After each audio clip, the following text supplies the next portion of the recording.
si vemos a alguien que tiene una posición política diferente a nosotros, no como un ser humano, sino como una bestia que debe ser destruida, perdemos el enfoque de lo que Jesús nos reveló en la cruz, que toda vida humana, aunque esté destruida, aunque esté engañada, aunque esté equivocada, vale cada gota de la sangre de Cristo derramada en esa cruz.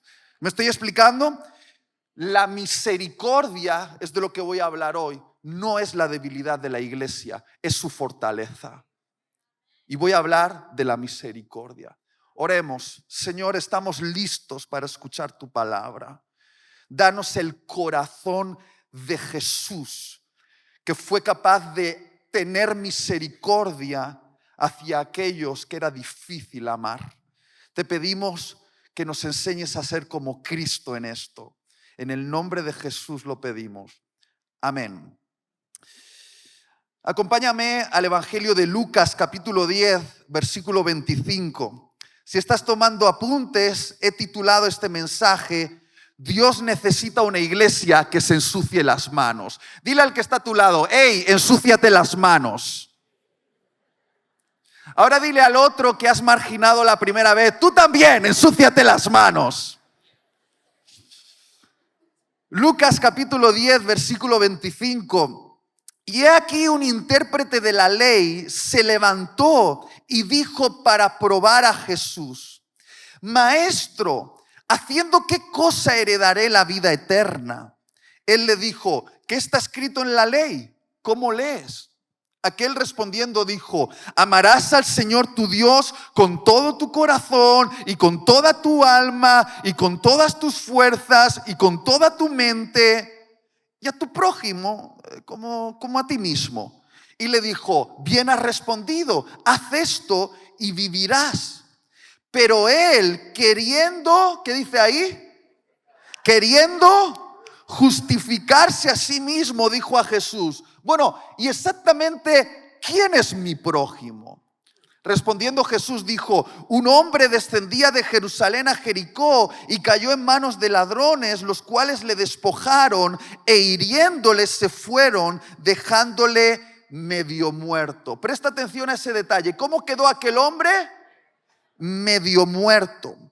Aconteció que descendió un sacerdote por aquel camino y viéndole pasó de largo. Asimismo, un levita, llegando cerca de aquel lugar y viéndole, pasó de largo.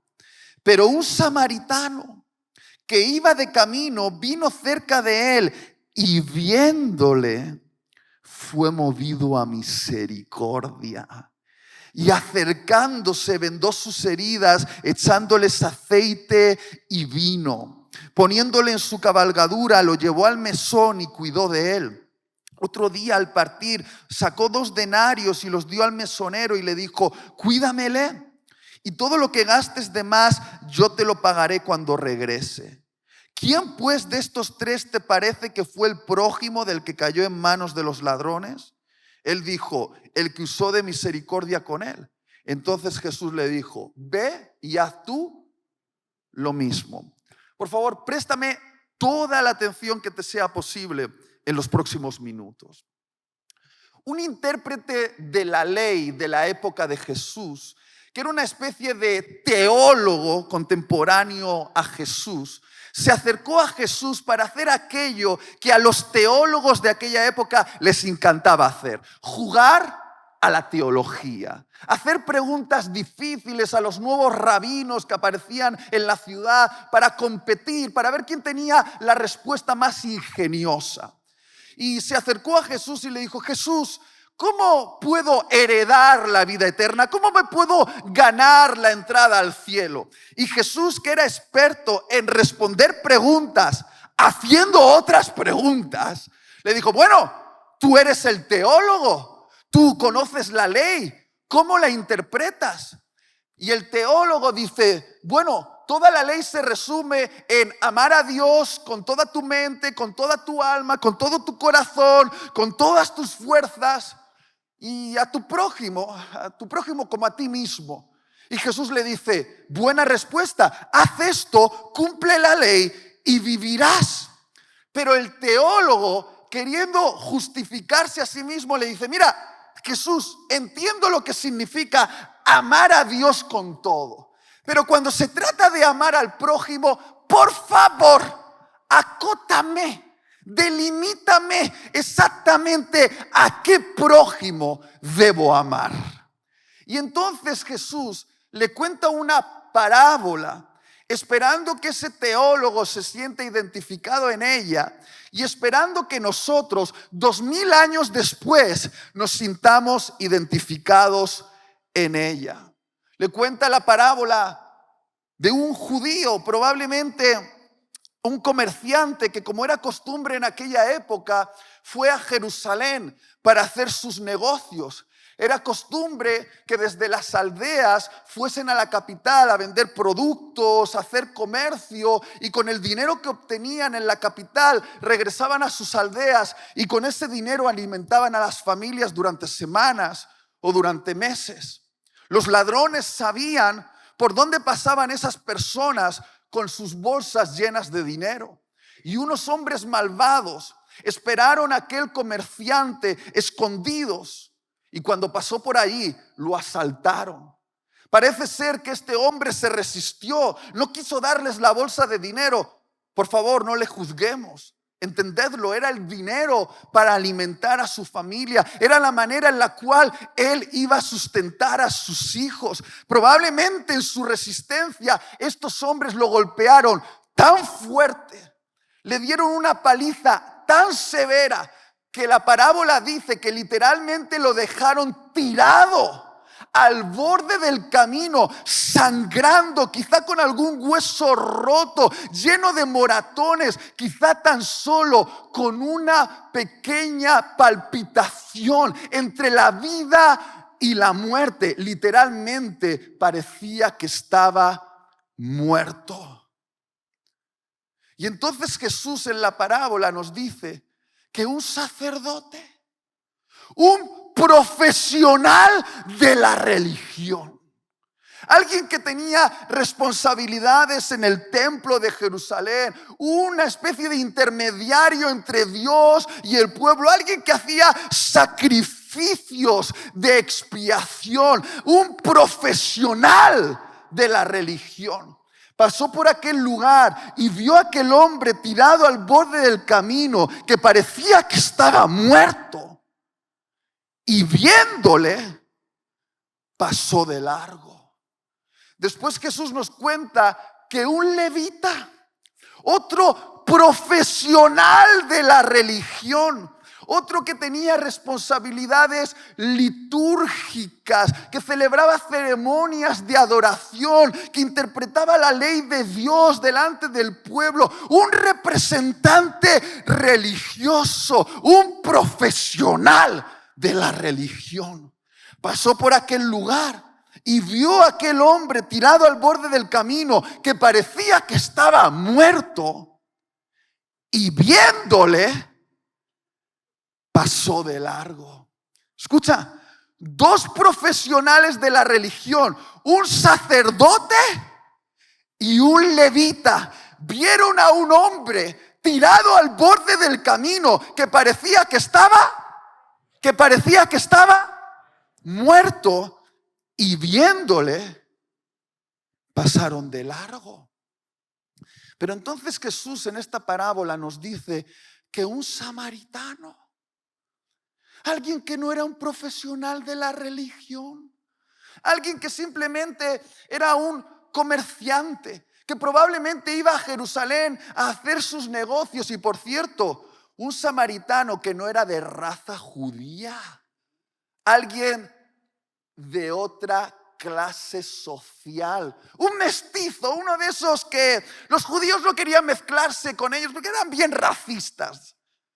Pasó por ahí y vio a aquel hombre tirado al borde del camino que parecía que estaba muerto, y viéndole sintió misericordia. Y esa misericordia que sintió hizo la diferencia en esta historia. Esa misericordia que sintió impulsó al samaritano a acercarse a aquel hombre para comprobar si todavía estaba vivo. Imagino que le puso la mano en el cuello para ver si tenía pulso y dijo: ¡está vivo! ¡Está vivo! ¡Todavía tiene pulso! Entonces abrió su mochila y sacó vino para desinfectar las heridas de aquel hombre. Luego sacó de su mochila aceite para vendar las heridas de aquel hombre.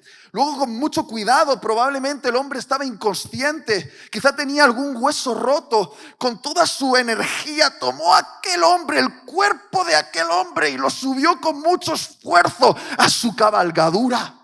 En aquella época se transportaban generalmente en burritos, en pollinos. Era el medio de transporte de la época. Lo puso sobre su burrito y aquel samaritano empezó a caminar, llevando a aquel desconocido sobre su burrito mientras él caminaba kilómetros, horas bajo el sol abrasador de Israel, sudando, hasta que llegó a un mesón. Y cuando llegó a ese mesón, le dijo al mesonero: cuídame a este hombre, pon a mi cuenta todo lo que él necesite, su comida, su alimentación. Te doy 2 denarios, pero si aún gasta más, yo cuando regrese lo pagaré.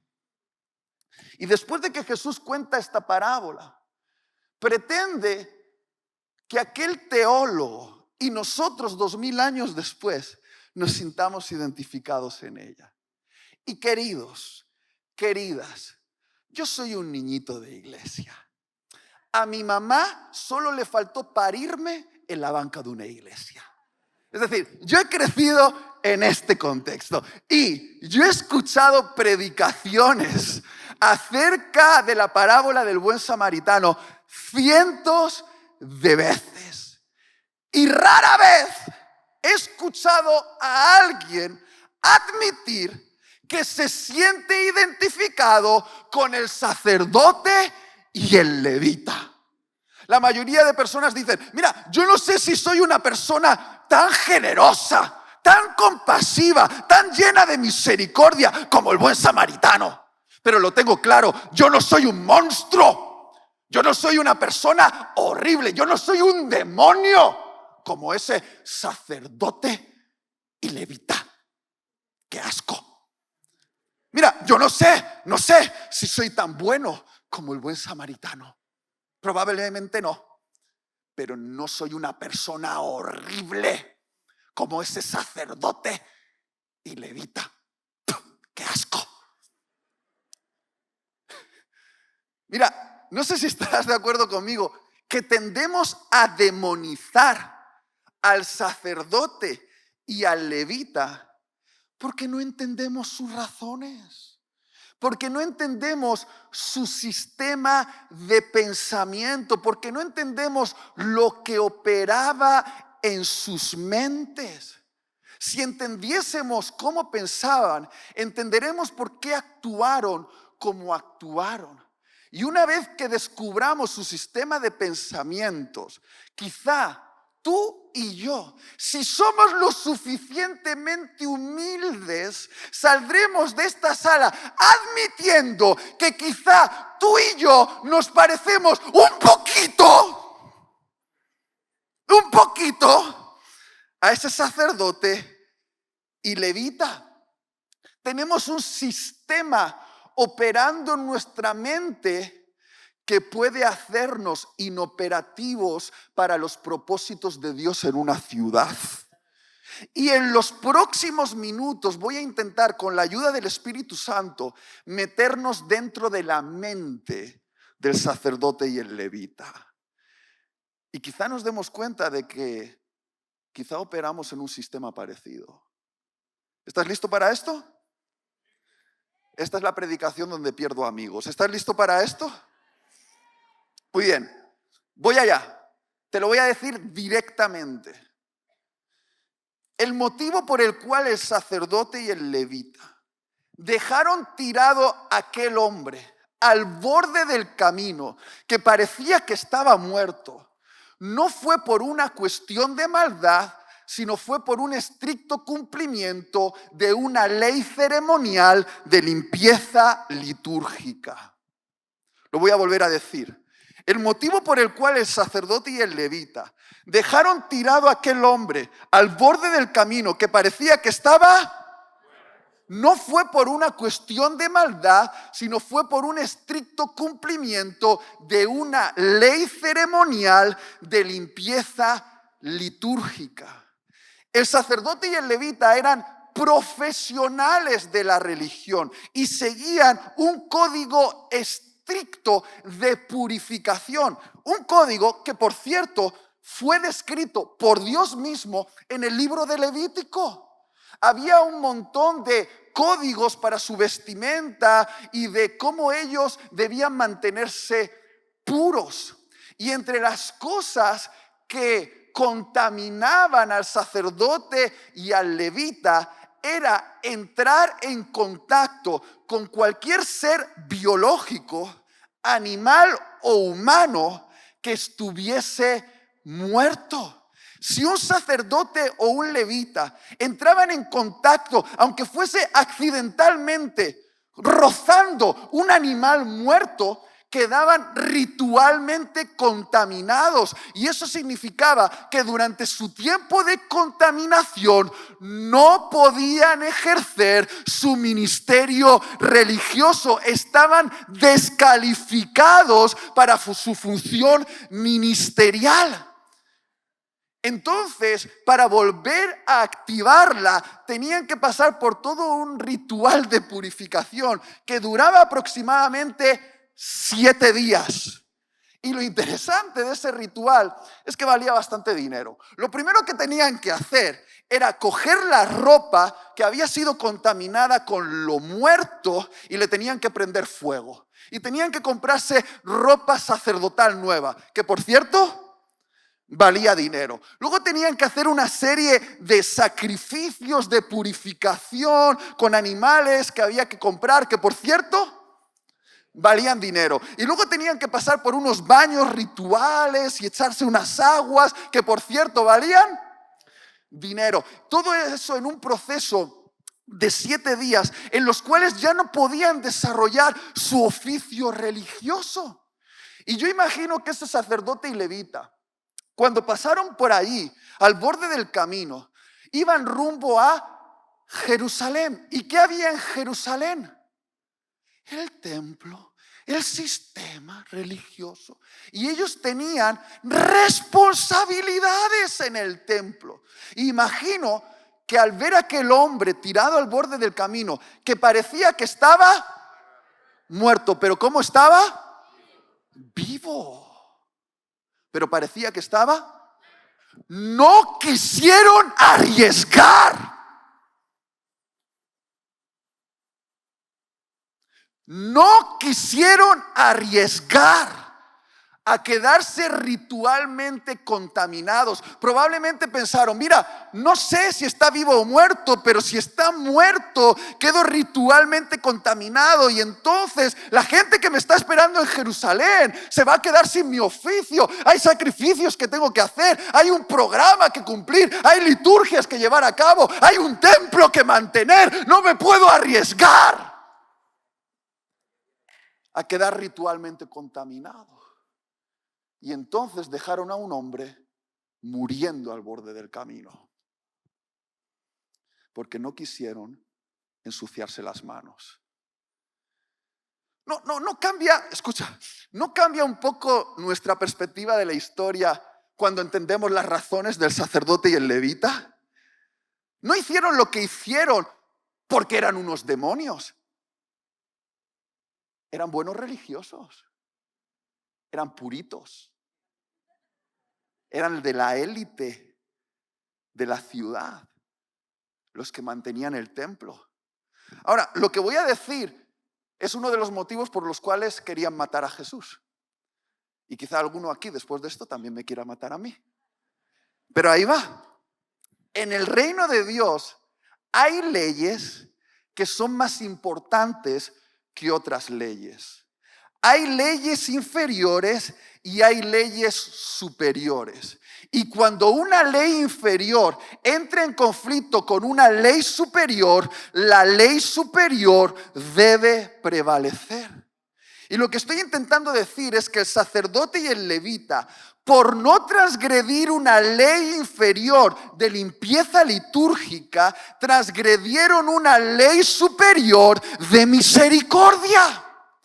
Lo voy a volver a decir. El sacerdote y el levita, por no transgredir una ley inferior de limpieza litúrgica, transgredieron una ley superior de misericordia.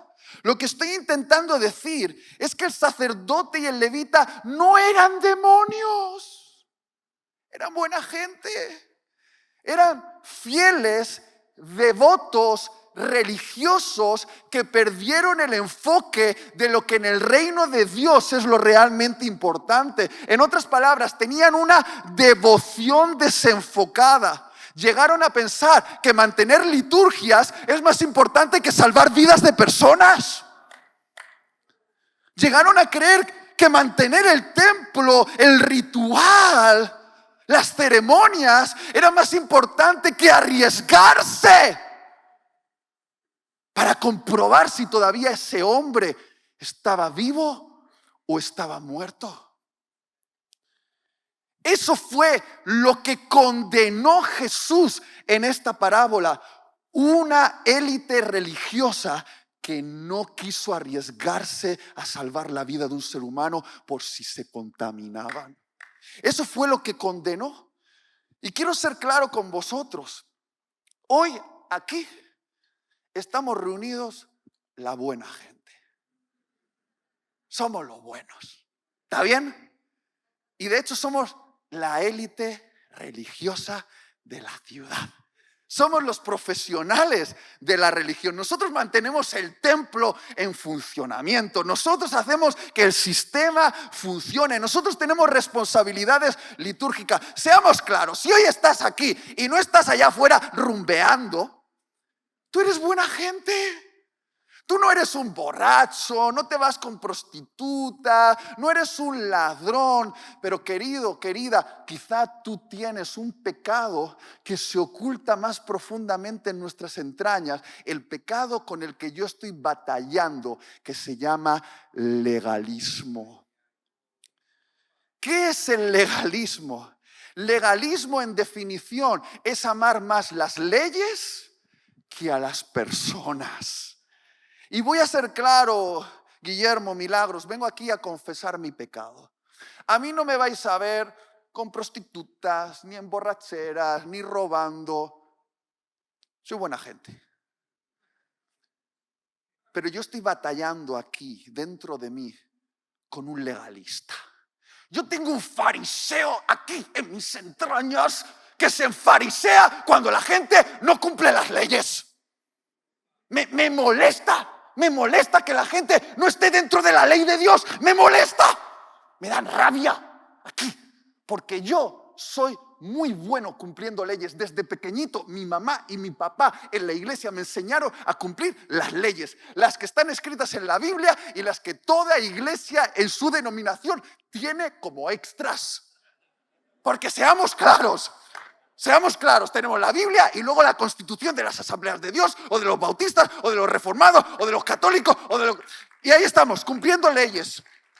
Y yo no sé tú, pero yo soy muy bueno cumpliendo leyes. Probablemente soy uno de los mejores en esta sala cumpliendo leyes. Y a mí me encantan las leyes. Me gustan porque son fijas, seguras y claras.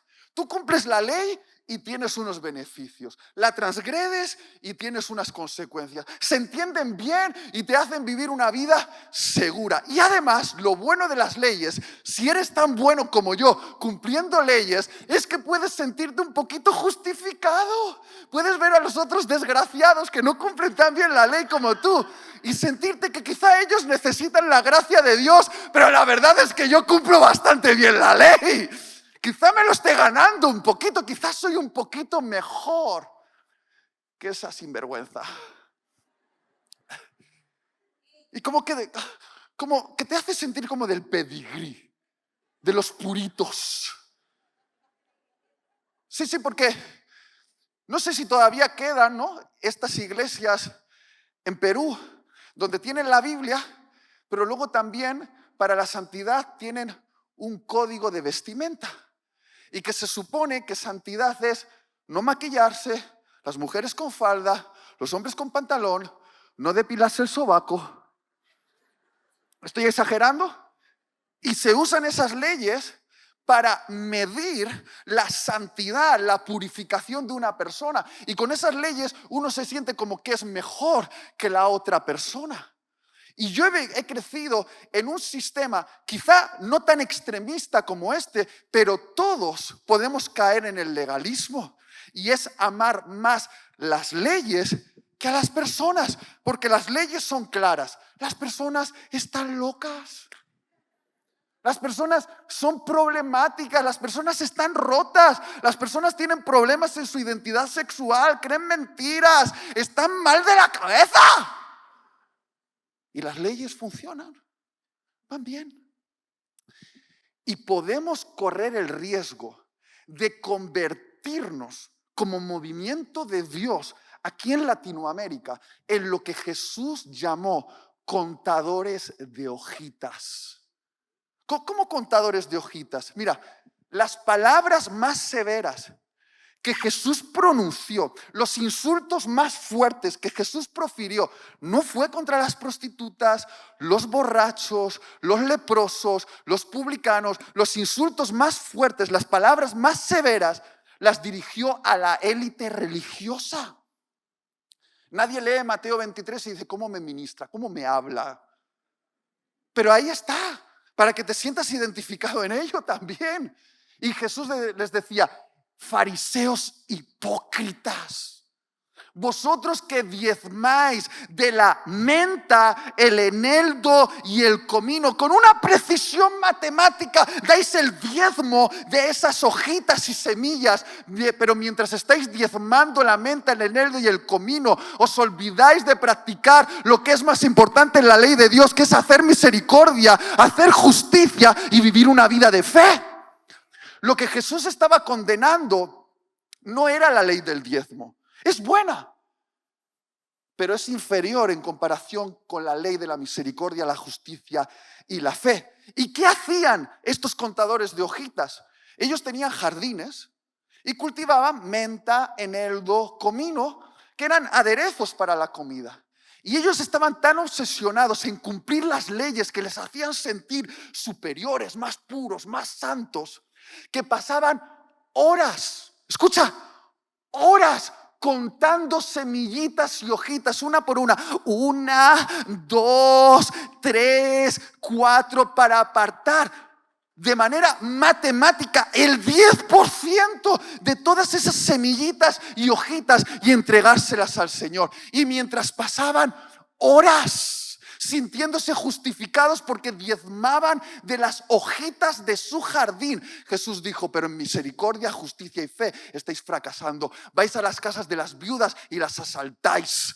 No tenéis misericordia, sois sepulcros blanqueados, muy bonitos por fuera, pero por dentro estáis llenos de muerte. Es muy fuerte esto. Y yo no me quiero convertir en un contador de hojitas. Yo no quiero ser un experto en cumplir las leyes que entre nosotros nos hacen sentir como superiores, más puros, más santos. Estar intentando competir con otros para ver si yo elevo el pedigrí, me hago más importante aquí entre la élite religiosa. Y mientras estoy peleando esa batalla de mi justificación personal, dejar de cumplir lo que Dios me llamó a cumplir, la misericordia, la justicia y la fe, ser capaz de ver a una persona al borde del camino y dejarla ahí diciendo, bueno, si cumpliese las leyes como yo, no estaría así. Algo habrá hecho. Juro que está ahí porque es de izquierdas, el sinvergüenza. No, es que se lo merece. Algo habrá hecho. No me voy a ensuciar yo las manos, no me voy a meter en el asunto. No, yo soy santo, puro. Y si está este tirado al borde del camino, este sinvergüenza, algo habrá hecho. Seguramente habrá votado al partido equivocado, estará con esas ideas raras de progresismo. Ahí está. No, pero vive bien, vive como yo y verás lo bendecido que eres. Ahí no estarías al borde del camino, ¿eh?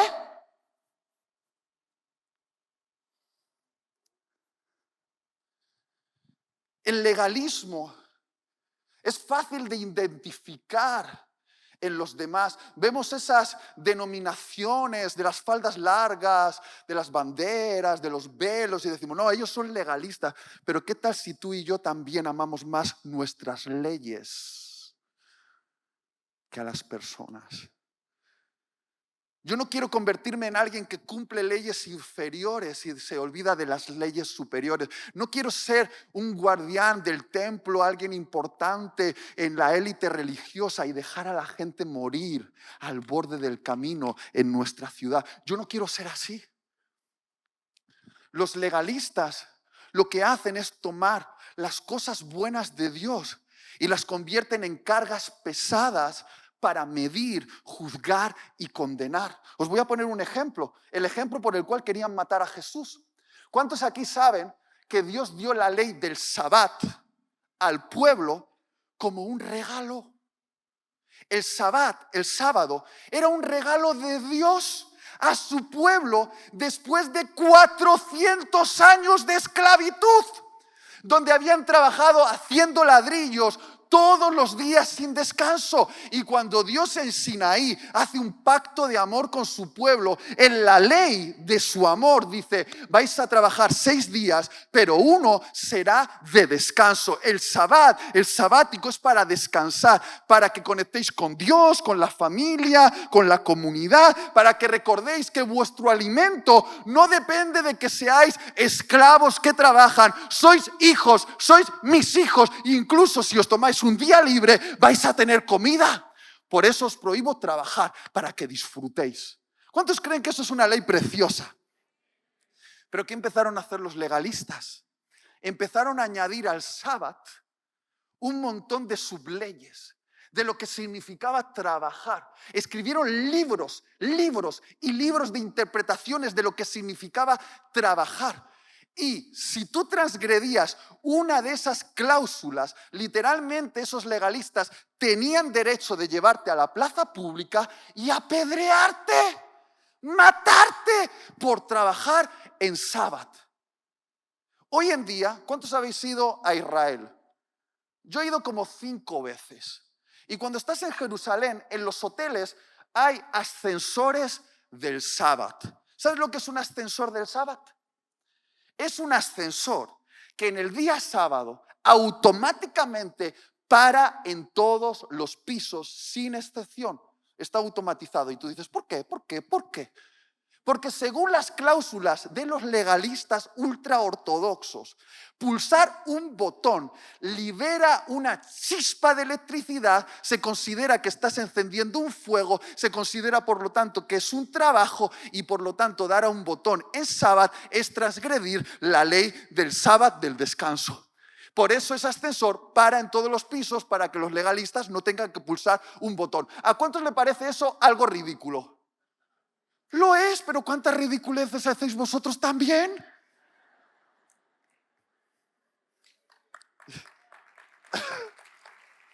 Tenemos esas cosas escucha, milagros, entre las cosas que en la época de Jesús los legalistas habían prohibido hacer en sábado, era sanar enfermos. ¿Y sabes qué le encantaba hacer Jesús en sábado? Sanar enfermos. Y es que yo disfruto con Jesús porque era disruptivo. Estaban ahí en la sinagoga todos los legalistas mirando a ver quién transgrede el sábado, a ver quién transgrede el sábado, a ver a quién apedreamos hoy, a ver quién matamos. Y Jesús ve a un hombre con la mano seca, lo trae frente a todos y hace un milagro en sábado y hace que esa mano funcione. Y dice en la Biblia que cuando vieron a Jesús sanar en sábado, empezaron a conspirar para matarle. Ahora piensa, hacer un bien puede ser motivo de que alguien te quiera matar. Eso es lo que hace el legalismo en nosotros. El legalismo es un asesino de las gracias de Dios. El legalismo es el asesino de la gracia de Dios. Cuando alguien opera en el legalismo, no quiere salvar personas, quiere matarlas. Dice: a ese maricón que se muera.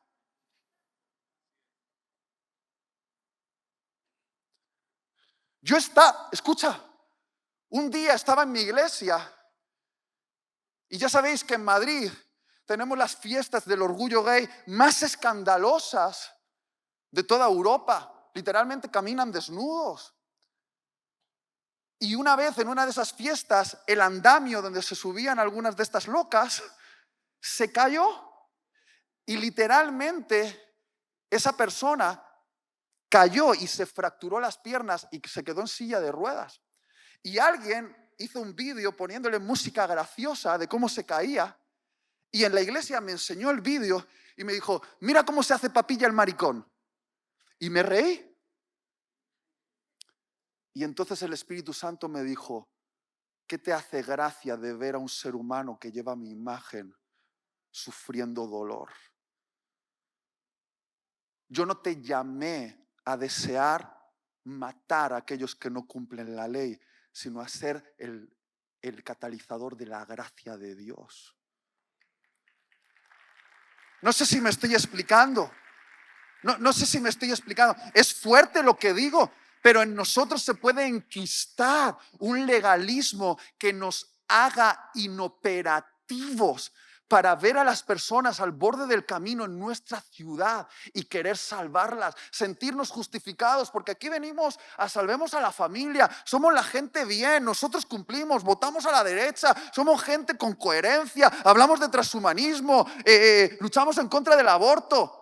Si alguien está al borde del camino muriéndose, algo habrá hecho sinvergüenza.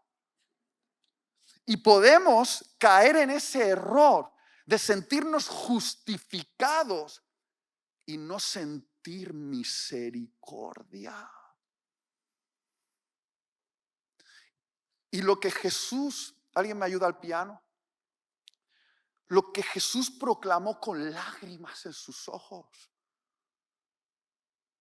con el corazón roto, fue aquella frase: pueblo mío, todavía no entendéis lo que significa misericordia quiero, y no vuestros sacrificios. Lo que Jesús estaba diciéndonos es que el corazón de Dios es movido por misericordia. Jesús nos estaba diciendo: adoración sin misericordia es inaceptable. Todas nuestras luchas políticas sin misericordia son inaceptables.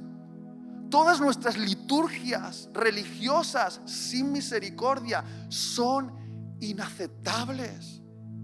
Creo que Jesús contó esta parábola para mostrarnos lo inaceptable que es un cristiano que carece de misericordia.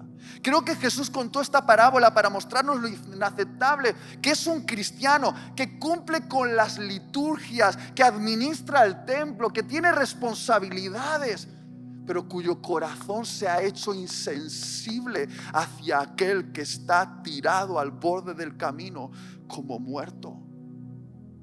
Porque lo que Jesús condenó del sacerdote y el levita, y puede condenar de nosotros, fue la falta de misericordia, que no quisieron arriesgar a entrar en contacto con algo sucio. Y lo que Jesús nos estaba enseñando es que para hacer su voluntad hay que ensuciarse las manos, hay que meterse en ambientes hostiles. Por eso yo soy fan de Milagros, porque ella es firme en sus principios, pero cuando está ahí en ese congreso lleno de gente,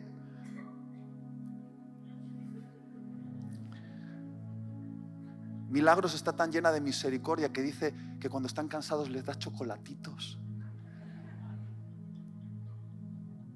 Escucha, es poderosa la misericordia. La misericordia no es debilidad, es poder.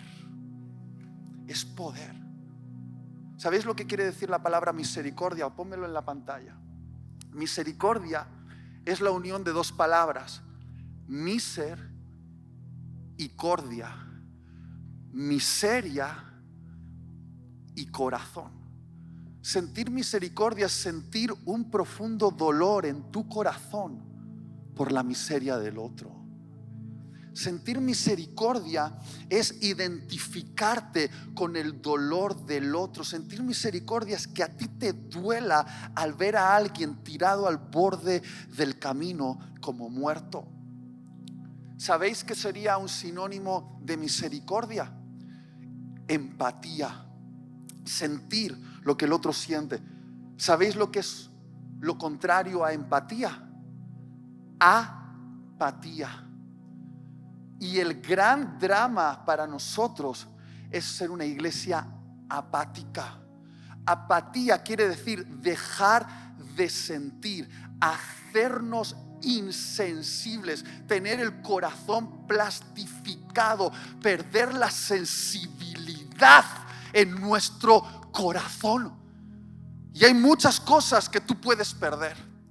Como iglesia aquí en Perú hay muchas cosas que puedes perder. Puedes perder los locales, puedes perder incluso el derecho a reunirte, puedes perder incluso las posiciones en los lugares de la política, puedes perder todo eso. Pero hay algo que como iglesia jamás deberíamos perder, y es la sensibilidad en el corazón. Es sentir misericordia, tener sensibilidad por ver la destrucción de una vida que quizá ha caído en eso porque fue abusada sexualmente cuando era un niño. Igual ha llegado a eso porque creyó lo que le enseñaron. Simplemente tiene una historia, y nosotros tenemos que sentir lo que Jesús sintió. Yo le he dicho a Jesús: Jesús, tú sabes que quiero ser una mente brillante. Quiero tener un cerebro capaz de interpretar toda la teología. Quiero ser el mejor teólogo que pueda ser, sobre todo para ganar las discusiones en internet. Quiero tener mi mente ahí llena de teología y doctrina. Pero Señor, antes de darme una mente así, asegúrate que yo tenga un corazón como el de Jesús. Yo quiero tener un corazón que se entristezca con lo que a Jesús le entristece, que se alegre con lo que a Jesús le alegra. Quiero tener un corazón sensible. No quiero ser un teólogo de biblioteca. No quiero venir aquí y hablar acerca de que somos los buenos, de que tenemos razón, de que somos los mejores, y luego disfrutar con la muerte de un pueblo, con la muerte de la gente, y decir: se lo merecen, algo habrán hecho. Quiero tener un corazón que siente cuando una vida humana está siendo destruida, porque tú en esa cruz moriste no para inaugurar partidos políticos ni para construir templos. Tú en esa cruz moriste para salvar vidas de personas, y todo lo que no sea para salvar vidas de personas está fuera del enfoque. No sé si me estoy explicando. Todo tiene que estar alineado con el corazón de Jesús. Cada uno de nuestros actos, estamos donde estamos y hacemos lo que hacemos porque la vida de los seres humanos es importante. La de aquel bebé en el vientre materno, y también la de ese que se está equivocando. No sé si me estoy explicando. Pero seamos claros, mejor vayámonos de aquí justificados con nuestras leyes. Mejor nos sintamos misericordia, porque si sentimos misericordia, la misericordia nos perjudica. ¿Cómo que la misericordia? Sí, la misericordia siempre va a hacer que te ensucies las manos. La misericordia es perjudicial.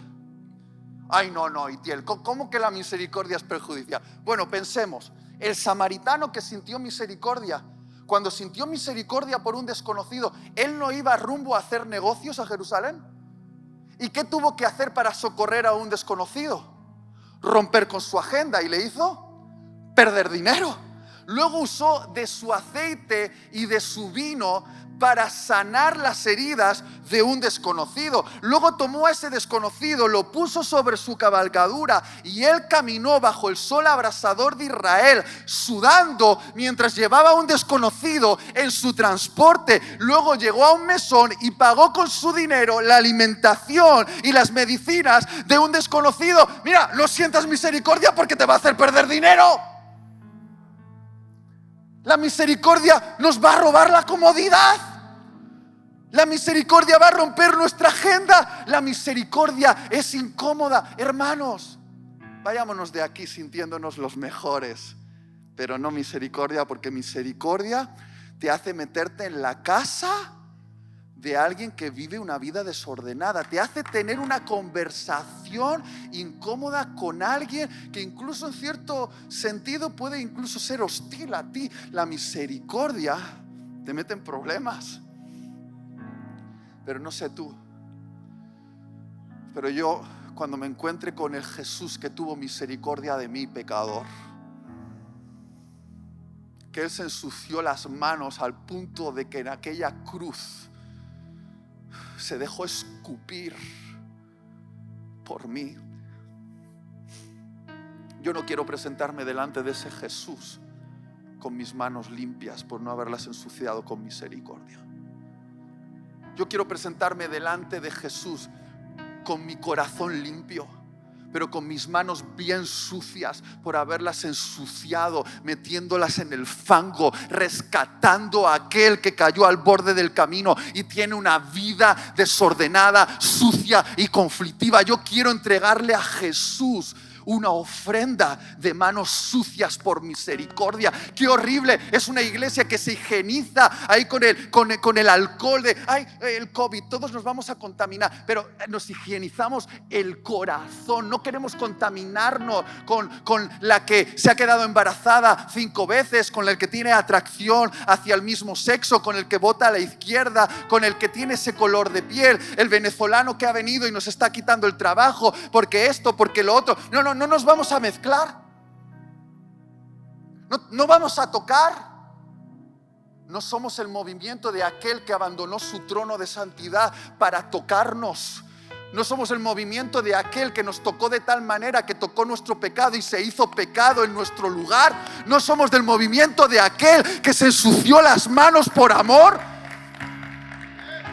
¿Lo somos o no lo somos?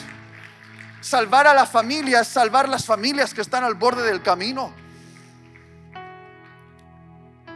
Algo interesante que me dijo un judío, Esitiel, hay algo que muchos no entienden de esta parábola. Cuando los sacerdotes hacían sacrificios en el templo, sobre la víctima del sacrificio, el animal sacrificado, para entregárselo al Señor, echaban aceite y vino y se lo entregaban al Señor. ¿Sabéis qué echó el samaritano sobre aquella víctima que estaba al borde del camino? Aceite y vino. ¿Qué significa eso? Significa que el sacrificio de adoración que Dios tenía para aquel sacerdote y levita aquel día no estaba en el templo de Jerusalén, estaba al borde del camino. A veces nuestra obra de adoración a Dios no ocurre los domingos en nuestras congregaciones, ocurre el lunes, el martes, el miércoles, el jueves, el viernes, el sábado, ahí en nuestros lugares de trabajo, en los supermercados, al borde del camino, con nuestros vecinos. Ahí adoramos a Dios cuando paramos y echamos nuestro aceite y nuestro vino que recibimos cada domingo de nuestras congregaciones, de nuestros pastores que predican el vino que representa la sangre, el evangelio, e imparten el aceite que representa el espíritu, el poder. Nosotros tenemos vino y aceite, pero lo tenemos añejado en los almacenes de nuestra casa porque no lo estamos vertiendo sobre los que están al borde del camino. No seremos recompensados en cuántos eventos predicaremos. A mí, cuando me presente delante de Jesús, no le voy a dar una lista de mira, estuve en este evento. Incluso en Salvemos a la Familia, mira, estuve ahí. Y Jesús, oh wow, cuántos eventos, Itiel, bravo.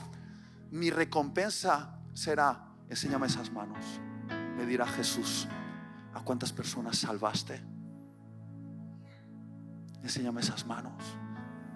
Por eso yo no soy un predicador de escenario. Yo estoy en una iglesia local porque mi recompensa está en el servicio de la iglesia local, no en ser un predicador itinerante, tener un canal de YouTube.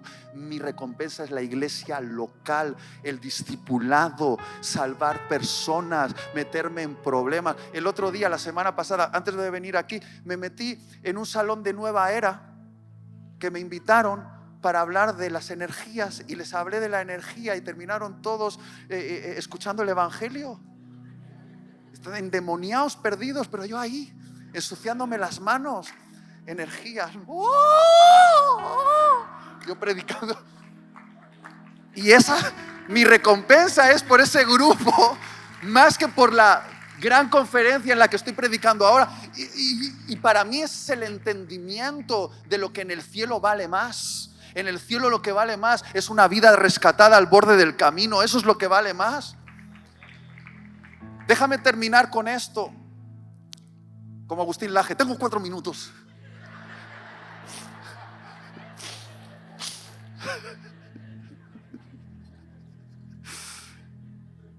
Nosotros seguimos a un Jesús que se ensució las manos. Quiero leer este texto, lo voy a explicar y voy a terminar. Marcos 1, 40 al 42. Vino a Jesús un leproso, rogándole, e hincada la rodilla le dijo: Jesús, si quieres, puedes limpiarme. Y Jesús, teniendo misericordia de él, extendió la mano y le tocó y le dijo: quiero, sé limpio. Y así que él hubo hablado, al instante la lepra se fue de aquel y quedó limpio. Por favor, préstame toda la atención que te sea posible en esta explicación. En la época de Jesús había un grupo de personas que se les consideraba por la élite religiosa como malditos. Eran los leprosos. La élite religiosa decía que si alguien tenía lepra era porque Dios lo odiaba. Eran malditos, eran impuros y tenían que vivir fuera de la ciudad en campos de concentración llamados leprosarios. Los leprosos con otros leprosos. Los leprosos no tenían derecho a trabajar, no podían tener contacto con sus familias, no podían estar en medio del pueblo porque eran malditos, y mucho menos podrían entrar en el templo. Un leproso, para sobrevivir, tenía que hacerlo con limosna que le daba a la gente. Para pedir limosna, el leproso tenía que vestirse con ropa rasgada, que era como el estigma, el que marcaba delante de todos: soy leproso. Y con una campanita acercarse a la ciudad y tocar la campanita y decir: ¡leproso! ¡leproso! ¡leproso! Anunciando que el leproso llegaba. No fuese que un niñito por accidente rozase al leproso y entonces quedase contaminado y lo llevasen al leprosario. Los leprosos tenían un estigma social muy fuerte. Algunos fariseos, los que se consideraban más santos, cuando veían un leproso agarraban una piedra y, como si fuesen perros, ¡pum!, se las lanzaban y decían: apártate de mí. Pero de repente un nuevo rabino llegó a la ciudad. Un rabino que no era como los demás rabinos. Un rabino llamado Jesús. Y este leproso empezó a escuchar historias de ese rabino que sanaba enfermos. Y lo siguió de lejos y vio que un día dio vista a un ciego. Y otro día vio cómo enderezó la mano de un tullido. Incluso vio cómo un sordo recobraba el oído. Y aquel leproso empezó a sentir lo que no había sentido durante años de lepra. Quizá más de 10 años desde que aquella bacteria empezó a comerle la piel. Sintió esperanza y tomó una decisión que le podía costar la vida. Escuchad, lo que este leproso hizo, si salía mal, era sentencia de muerte. Él se ocultó entre la multitud y esperó que Jesús pasase por ahí. Y cuando Jesús pasó, se echó a sus pies y le dijo: ¡Jesús! ¡Jesús! Se quitó la capucha y vio todo el mundo aquella cara deformada por la lepra. Quizá le faltaba una oreja, tenía el párpado del ojo caído, o aquella bacteria de la piel había comido sus labios. Era un deforme, era un monstruo para muchos. Y le dijo: Jesús, si quieres, puedes limpiarme. Escucha, no le dijo si puedes, dijo si quieres. ¿Por qué? Porque este leproso sabía que Jesús podía. Había visto sanar a otros y sabía que podía sanarlo a él. Lo que no sabía este leproso es si Jesús quería. Porque todos los demás rabinos le habían dicho de que él era un maldito, que estaba excluido del templo, que Dios no lo amaba. Y había una pregunta en el alma de ese leproso: ¿seré amado por Dios a pesar de mi lepra? Y entonces Jesús hizo algo. Jesús se acercó al leproso. ¿Y cuántos saben que Jesús tenía poder para sanar con una palabra de su boca? Hizo milagros a kilómetros de distancia solo declarando una palabra. Él declaraba la palabra y la palabra ejercía el poder. Jesús hubiese podido decir nada más, pero dice la Biblia que antes de sanarlo, Jesús lo tocó. La Biblia no dice dónde lo tocó, pero yo conozco un poquito a mi Jesús. Yo le conozco un poquito. Y yo me imagino que lo tocó como un papá toca a un hijito que ha terminado en la droga o en las locuras de la vida.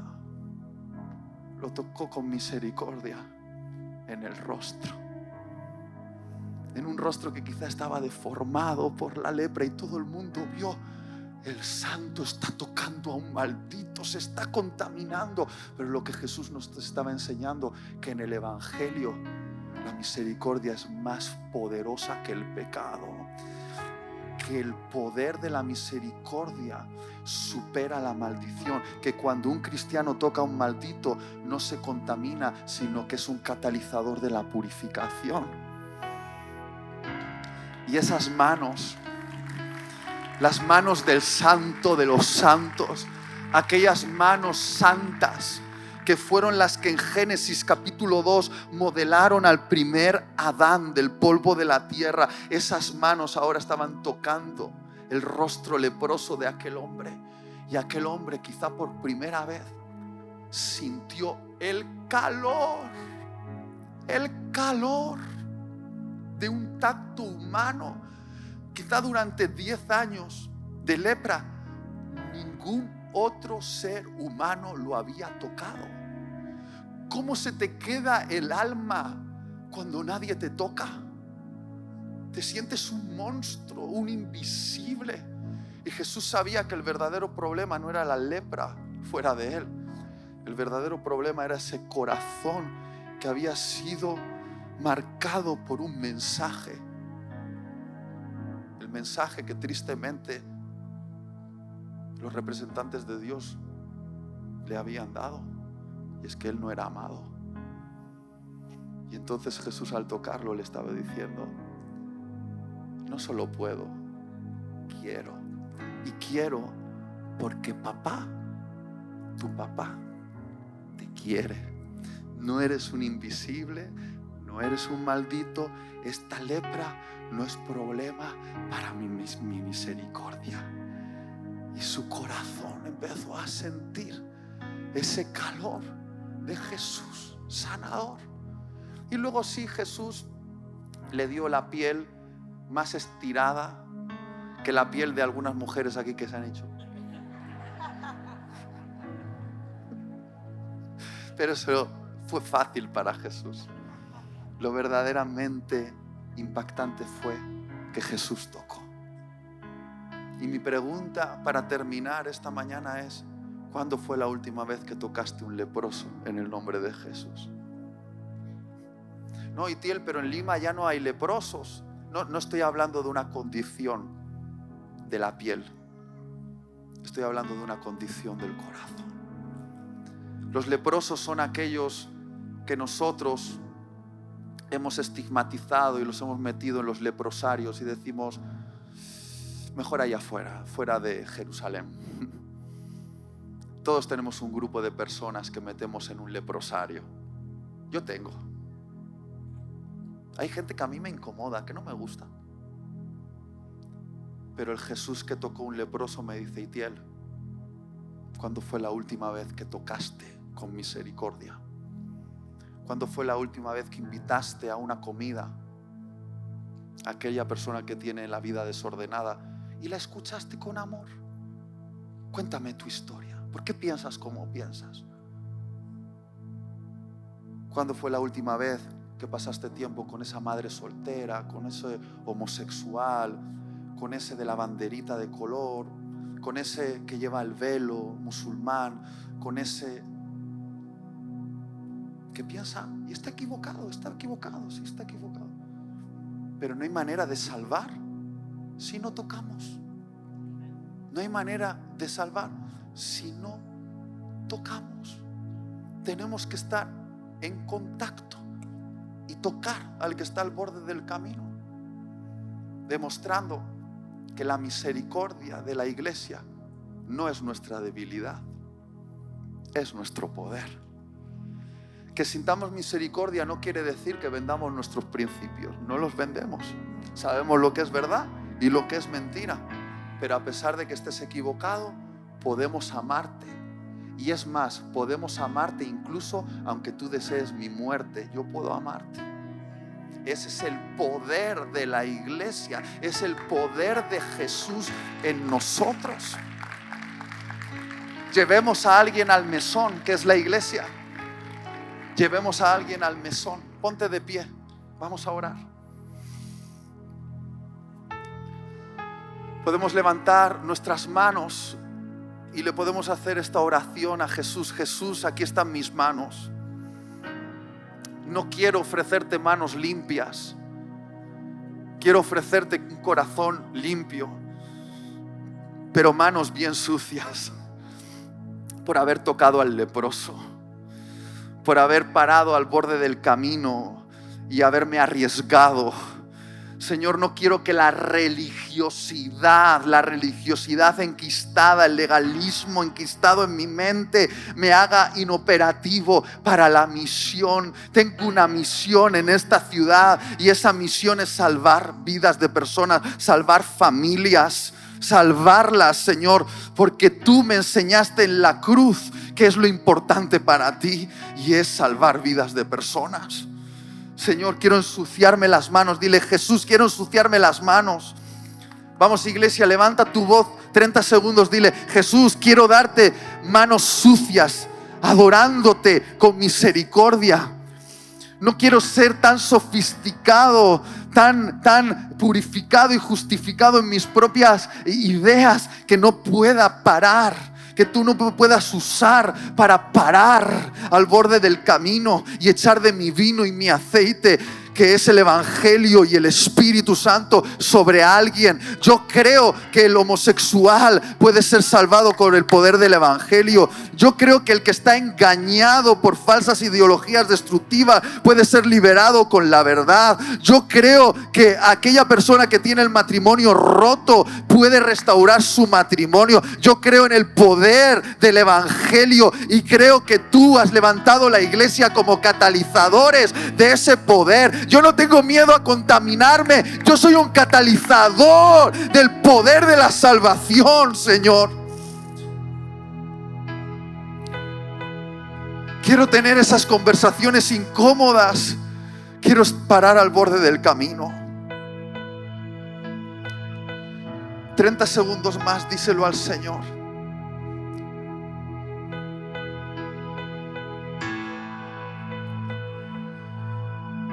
$30 segundos más. Estamos aquí para ti, Señor. Estamos aquí para ti, Señor.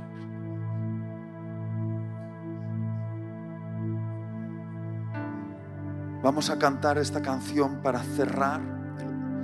Le voy a pasar el micrófono a los pastores, a Guayo. Pero que este mensaje no te lo puedas quitar de la cabeza, que te persiga, que te persiga y que le digas: Señor, quiero ver al que está al borde del camino.